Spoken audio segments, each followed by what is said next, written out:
India 1947 से 2014 part 4। VP Singh के बाद चंद्रशेखर 10 नवंबर 1990 से 21 जून 1991 तक भारत के प्रधानमंत्री रहे। उन्होंने भारतीय राष्ट्रीय कांग्रेस के बाहरी समर्थन से जनता दल से अलग हुए एक गुट की अल्पमत सरकार का नेतृत्व किया और यह सरकार बनाने में सुब्रमण्यम स्वामी ने अहम रोल निभाया था। चंद्रशेखर की सरकार पूर्ण बजट पेश नहीं कर सकी क्योंकि 6 मार्च 1991 को कांग्रेस ने इसके निर्माण के दौरान समर्थन वापस ले लिया था। परिणामस्वरूप चंद्रशेखर ने 15 दिन बाद 21 मार्च को प्रधानमंत्री पद से इस्तीफा दे दिया। डॉक्टर मनमोहन सिंह उनके आर्थिक सलाहकार थे। सुब्रमण्यम स्वामी ने मनमोहन सिंह और मोंटेक सिंह अहलूवालिया के साथ मिलकर आर्थिक उदारीकरण पर कई दस्तावेज तैयार किए थे, लेकिन संसद में पारित नहीं हो सके क्योंकि कांग्रेस ने समर्थन वापस ले लिया था। खाड़ी युद्ध के दौरान अमेरिकी सैन्य विमानों को भारतीय हवाई अड्डों पर ईंधन भरने की अनुमति देने से पश्चिमी देशों में प्रधानमंत्री की छवि सुधरी। साल 1991 के आम चुनाव में कोई भी पार्टी लोकसभा में बहुमत हासिल नहीं कर सकी। 20 मई 1991 को पहले चरण के मतदान के एक दिन बाद पूर्व प्रधानमंत्री राजीव गांधी की श्रीपेरुम्बदूर में हत्या कर दी गई। 244 सीटें जीतने वाली भारतीय राष्ट्रीय कांग्रेस ने अन्य दलों के समर्थन से नए प्रधानमंत्री पीवी नरसिम्हा राव के नेतृत्व में अल्पमत सरकार बनाए। पीवी नरसिम्हा राव, जो भूतपूर्व मुख्यमंत्री, भूतपूर्व गृहमंत्री, भूतपूर्व रक्षा मंत्री, भूतपूर्व विदेश मंत्री रहे थे, उन्होंने 21 जून 1991 से 16 मई 1996 तक के अपने कार्यकाल में 1991 के आर्थिक संकट को टालने के लिए जो कदम उठाए, उनमें विदेशी निवेश के लिए द्वार खोलना, पूंजी बाजारों में सुधार, घरेलू व्यापार को विनियमित करना और व्यापार व्यवस्था में सुधार जैसे क्षेत्र शामिल थे। व्यापार सुधार और प्रत्यक्ष विदेशी निवेश एफडीआई के विनियमन में बदलाव भारत को विदेशी व्यापार के लिए खोलने और बाहरी ऋणों को स्थिर करने के लिए किए गए थे। नरसिंह राव के सुधारों के प्रभाव का अंदाजा इस बात से लगाया जा सकता है कि भारत में कुल विदेशी निवेश 1991 से 92 में मामूली $132 मिलियन से बढ़कर 1995 से 96 में $5,700 मिलियन हो गया। इस वीडियो को प्रस्तुत करने से पहले आपको बताना चाहूंगा कि इसे आरजीएम का सहयोग प्राप्त है, एक डिजिटल प्लेटफॉर्म जो आपको बिना किसी निवेश के अपना बिजनेस प्रमोट करने और लाखों रुपया कमाने का अवसर देता है। साथ ही कई एक्स्ट्रा बेनिफिट्स भी मिलते हैं। चलिए अब अपने मुख्य टॉपिक पर आते हैं।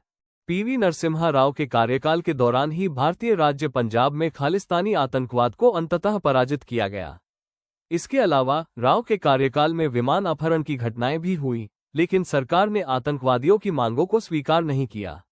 राव ने राष्ट्रीय परमाणु सुरक्षा और बैलिस्टिक मिसाइल कार्यक्रम को गति दी, जिसके परिणामस्वरूप अंततः अटल बिहारी वाजपेयी के कार्यकाल में 1998 में पोखरण परमाणु परीक्षण हुए। भारतीय शहर अयोध्या में 16वीं सदी की मस्जिद बाबरी मस्जिद को 6 दिसंबर 1992 को विश्व हिंदू परिषद और उससे जुड़े संगठनों के कार्यकर्ताओं के एक बड़े समूह ने नष्ट कर दिया था।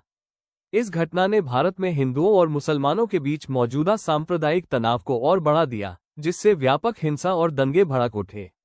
दिसंबर 1992 से जनवरी 1993 तक चले मुंबई दंगों में लगभग 900 लोगों की मौत हुई और संपत्ति का काफी नुकसान हुआ। दंगे सूरत, अहमदाबाद, कानपुर, दिल्ली और भोपाल जैसे अन्य शहरों में भी फैल गए। माना जाता है कि ये दंगे 1993 के मुंबई बम धमाकों में एक प्रमुख कारक थे, जिसमें 13 विस्फोटों की एक श्रृंखला थी जिसमें 257 लोग मारे गए थे और 1400 लोग घायल हुए थे। नरसिंह राव की मातृभाषा तेलुगु थी और मराठी पर उनकी अच्छी पकड़ थी। बंगाली, गुजराती, हिंदी, कन्नड़, उड़िया, संस्कृत, तमिल और उर्दू के अलावा वे अरबी, अंग्रेजी, फ्रेंच, जर्मन, फारसी और स्पेनिश बोलने में सक्षम थे।